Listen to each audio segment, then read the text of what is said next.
The boardroom of the Fed is unlike the Oval Office or the Houses of Parliament. The entry of cameras is a rarity. And today, I was given a guided tour by the Vice Chair himself, who told me how honoured he was just to walk through its halls. I get chills every day walking in. It's a lot of history in this building, in these hallways, and as you'll see, it's pretty compact along here. The governors are all along this corridor.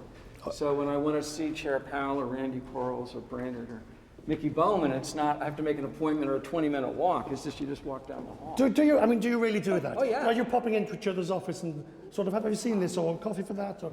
Certainly, you know, Chair Powell has walk-in privileges, as do the other governors. And we see each other a lot. We have lunch regularly. May I give you a little tour of the boardroom? Yeah. This is obviously... There it is. The seal. Oh, wow. So, Richard, this is where it all takes place, 8 times a year. I always wonder how they come up with 8, not 12 or 6, but 8 times a year. So we meet. I can come show you our chairs. We actually, in case we forget, we actually have little labels indicating where we sit.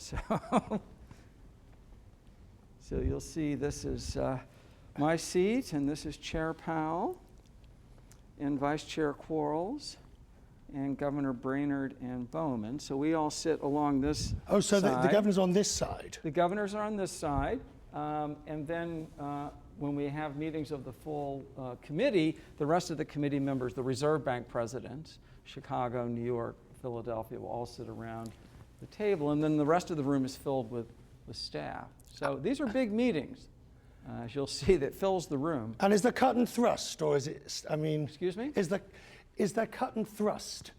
Oh, sure. And luckily for Fed watchers, there are transcripts of the meetings released with a 5-year lag. So you can go back, and including sometimes attempts at humor that work and sometimes don't work.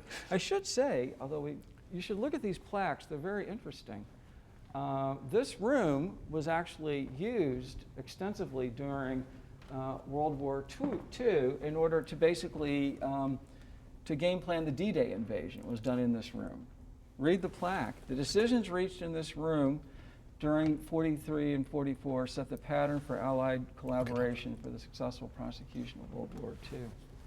And all the reserve notes on the wall. And we have some reserve notes on the wall. And we have a nice big map up here to remind us of the country is divided into 12 reserve districts, and so that map indicates. Final question, so lest I'm accused of squeezing more out.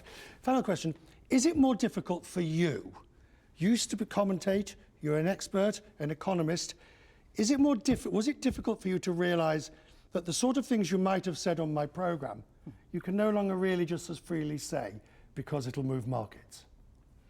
Well, that's obviously a consideration, and also I try to be very careful doing any event to distinguish between my particular view and the sense of the committee, because any decision on policy is a committee decision, not a Richard Clarida decision. So I try to be careful with that. But you can't just freelance.